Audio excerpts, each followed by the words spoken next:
j'étais plutôt en bonne santé, je faisais beaucoup de gym. On me disait, enfin, j'étais très très fine du coup et très musclée.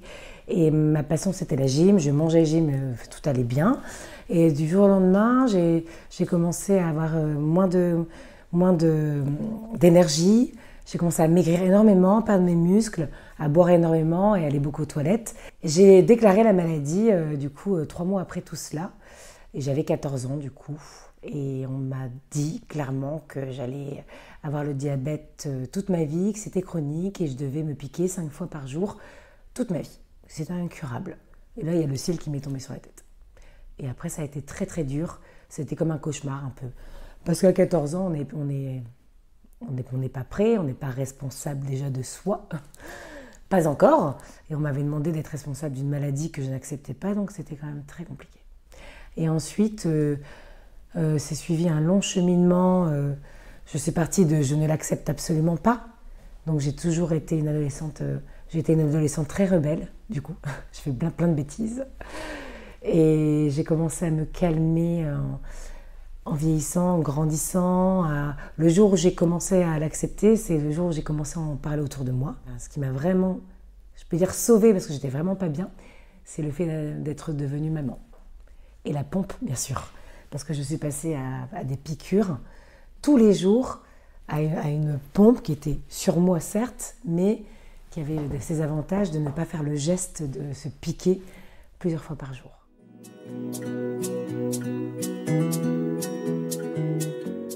La rencontre avec François qui m'a beaucoup apaisée et qui m'a acceptée telle que j'étais avec la maladie.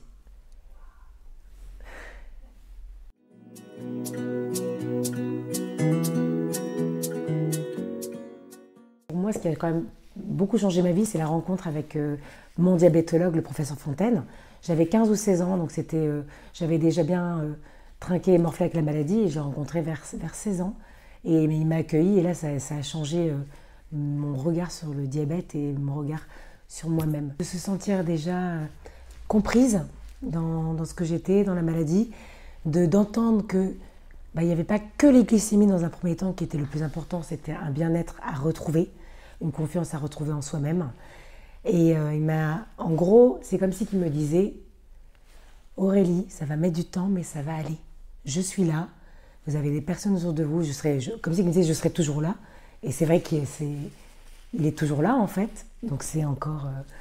en fait, il n'a qu'une parole, le professeur Fontaine. Et il m'a accueilli dans son service et j'ai commencé à aller mieux à ce moment-là.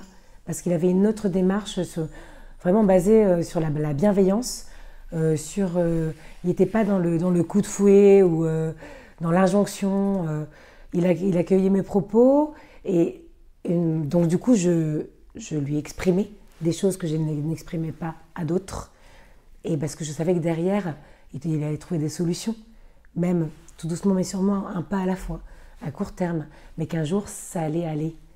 Et il avait raison parce qu'en fait, c'est un passionné du diabète. Et en fait, il m'a toujours dit que les pompes allaient arriver, qu'il y aurait un mieux-être, qu'il va se passer beaucoup de choses dans le monde du diabète.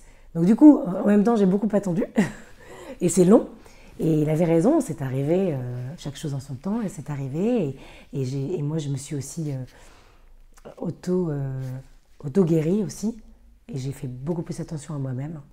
Et ça a commencé, et puis il faut maturer tout ça. Ça ne se fait pas du jour au lendemain. C'est pas à 14 ans que j'aurais pu faire ça, mais j'aurais bien aimé, à 14 ans, qu'on m'explique autrement, qu'on soit plus doux avec moi.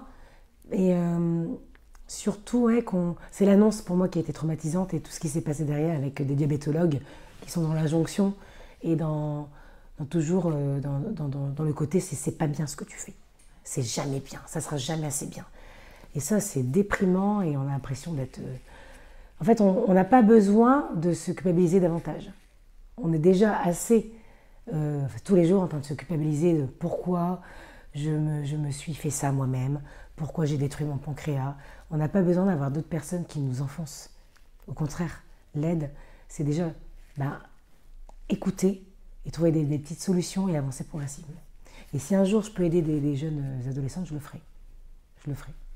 En expliquant ce que je sais aujourd'hui, ce que j'ai appris avec les années, parce qu'on ne me l'a pas expliqué. C'est ce que j'ai pu constater, le sport, la respiration, croquer la vie à plein dents, aimer la vie parce qu'elle est courte, gérer ses glycémies pour pouvoir gérer tout le reste. Ça, je comprenais pas bien en fait comment ça fonctionnait. Mais c'est un tout. C'est un tout. Il n'y a pas que l'aspect glycémique qu'il faut cibler, c'est aussi l'aspect mental, parce que le mental joue. Quand je suis contrariée, ça joue sur mes glycémies. Donc quand je vais bien, mon diabète va beaucoup mieux aussi. Et puis même autour de moi, et puis tout le monde va mieux.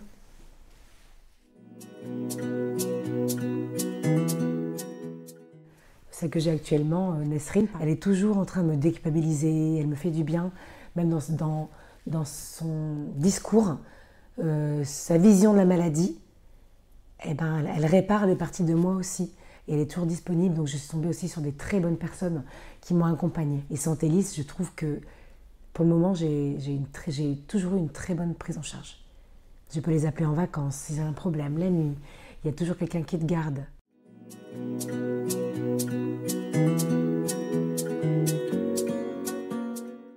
Bientôt, j'ai la chance de pouvoir avoir un nouveau système que j'attends depuis, que je sais qu'il existe depuis 4 ou 5 ans, donc pour moi je l'attends depuis très longtemps, qui s'appelle Horizon. C'était très loin l'Horizon, et je vais l'avoir en novembre, et il n'y aura plus de fil, et ce sera une boucle fermée. Je suis arrivée, c'était le début des stylos, donc j'ai pas connu les grosses injections et les grosses seringues. J'ai eu les stylos, j'ai eu des glycémies capillaires, des dextros, pour faire des petites prises de sang capillaires pour avoir des glycémies. C'était très long à voir le résultat, je crois que c'était 3 minutes, 5 minutes. Je suis passée à du 10 secondes, c'était déjà mieux, parce que j'étais aux toilettes en train de cacher tout ça pour me faire des injections pour connaître ma glycémie quand même. Je voulais pas que ça se voie, en plus à cette époque.